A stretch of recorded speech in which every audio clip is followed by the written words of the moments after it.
Hello everyone, back to this interesting wrap-up session. We have all speakers here from this very, very interesting and meaningful day. And the purpose of the wrap-up is, of course, to see the foundations which we learned, right? And let's ask to each of you, what is your biggest learning of today, which you will implement in the next normal, eventually, when we go through the next normal. Who would like to go first? I see Chema is laughing, so Jose Maria, your turn. Okay, thank you. I think that my key takeaway is that we need to improve. Definitely, I mean we're making a lot of improvement in the industry to really leave so that this concept of the right channel, the right customer, and the right content, it's not only in slides, fancy slides presented to our leadership teams, but rather we're living it. And I think we're transforming into that part. And I can see that we are in the same journey together, right? So sometimes one can be frustrated because things are not moving or things are moving slowly, and maybe the digital capabilities are just in the process of coming. And but I can see that everybody's on the same ship together. So this is my key takeaway from today. Which is a speed ship, or which is what kind of ship? Speedboat or Titanic? Right now, I think it's more like a slow big ship, but we're probably improving it to become like a speed ship in the future. Okay, nice Speedboat. one. Marcos? Yeah, look, I think it's an interesting point in history, really. I think COVID has meant that I think pharmaceutical businesses, medicine in general, has taken a position of center stage that it's never known before.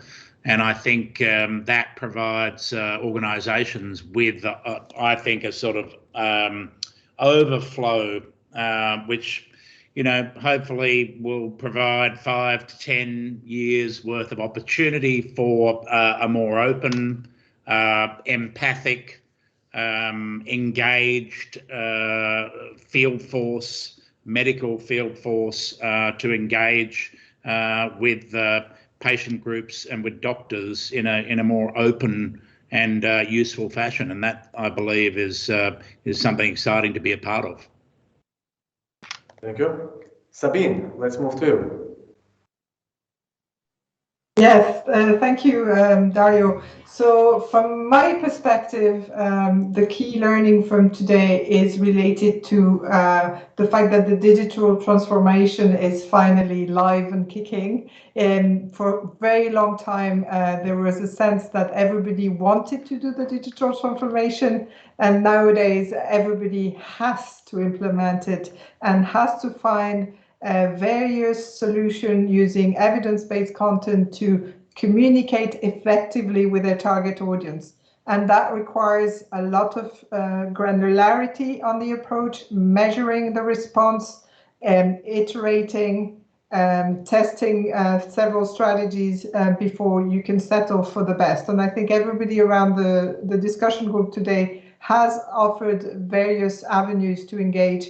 And if we put all of these together, hopefully we will see a completely different digital landscape in our industry within the next 12 months. Definitely. Thank you, Sabine. Gerard? Yeah, I think the thing that I was reminded of here really came from the segment on bite-sized content. And we work in an agency space, and so where we're able to influence our customers to shorten their content, we have to be doing that. And I think we've felt that and we've known it, but we need to provide that data to them in order to truly influence them and insist on shorter, more bite-sized content, because the digital space is so much more crowded than it once was. And that's really going to be the key to getting engagement going forward. Thank you. Alexey? There are two things for me. The first one is going through, listening to other colleagues, I realized that there is no one success factor which can help us to be better than others, for example, or to be great for our customers. it's combination of different elements.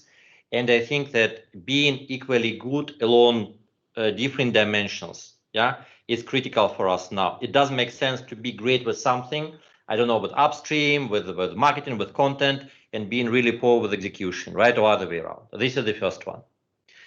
And the second element, it is, I would call it MVP thinking, minimum viable product thinking.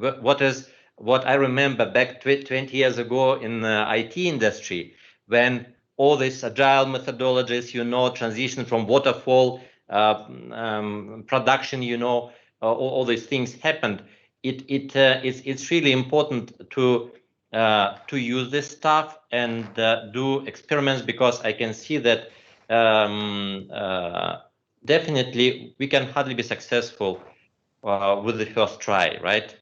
But without doing all these experiments, we can hardly bring something new, something innovative and relevant for our customers and patients. Malik? Thanks, Dario. Well, the first thing would be, now is the time. I think if we do not succeed now, when we would be able to do it? I think we have, and I think all of us in this panel has been in this digital pharma business for quite a while. Now we have the here and the time from our leadership team. They are welcoming this change. And also there is a clear patient and HCP needs. And that's why also I think we need to solve that for them. Scale will be critical, right? Are we able to go from our pilot phase and doing that, for one brand in one key country to every country? I think that one would be interesting. And to build on others' point, I think execution, right? Are we able to execute that in a seamless fashion with the same budget or less? And I think this one will be quite interesting. How are we able to do that properly? Very interesting slides on the behaviors that are shifting again a bit back to normal. The slide on the email, it was quite eye-opening. You would believe that it's for now it's for good, but it's interesting to see that some of the patterns are still shifting. So it would be interesting to see if there is a balance effect, and it would go back to some kind of normal, or if we would have a new normal. So all of that is of course very, very exciting for the future. Glad to see that we are not alone as well in this journey, and there's not like one magic bullet that would solve everything. I think it's about experimenting, trying, failing, and trying to celebrate the early success as well. Thank you, Malik. And last but not least, Mark, who is also, I said, the sponsor of this masterclass. So Mark, your learnings? Yeah, and I want to thank everybody for taking the time, for sharing their perspective. And when you put all the pieces together, it gives a good view to the industry, where we're at today. And I think what the next 5 to 10 years can bring is that deeper, richer level of engagement with, greater benefit of cost of execution, automation, and all those things. But at the end of the day, we have to remember that where we're heading forward to, we can never leave behind the experience that we've just had over the last year and a half. So we will be looking to blend the real and the virtual. We can't go back to 50 years ago or even 2 years ago. And so it's a constant movement forward. And I think that notion of omnichannel is also about omni-execution, omni-context. We have to remember that it's not just the content and the channel that it gets delivered in, but the collective pieces of all of those channels coming together, including the rep, including physician on their own, including mobile content, including big content, small content, all of those capabilities.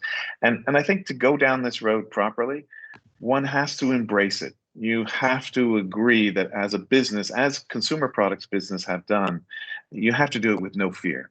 And you have to make sure that each channel will deliver some data, and that there's a constant drive to get better and to learn more and to drive more scale. Those benefits are constant, but like any piece of the consumer industry, it is about making sure to stay on that palpable edge, make sure that we remain relevant in the physician's mind so that they can understand the information that they need to have in order to treat that next patient in the best way possible.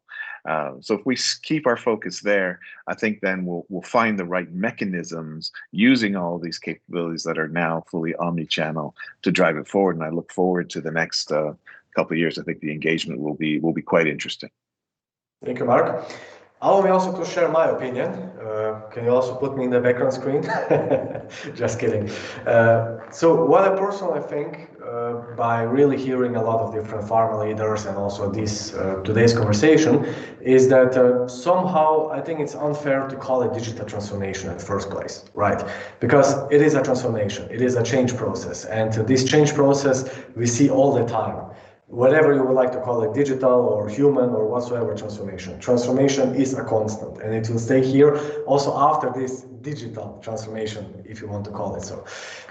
Also what I think, and this was pretty much aligned to in Chema's presentation, this is that people are in many cases too often focused on the numbers, which is completely wrong. Because if you follow the numbers, then you somehow are part of the very American term, the average Joe, right? Which means you go where everyone else is going, right? And it's not about this. It's always about finding the competitive advantage and finding new ways how to interact, engage, and live a different, let's say, life into the customer's view. So bottom line, I'm a huge believer in stakeholder experience or customer experience, whatsoever you would like to call it. And I think this is the next big thing. And it's not about digital transformation, it's about transformation, it's about this delivering exceptional experience, but personalized experience, because experience for me necessarily doesn't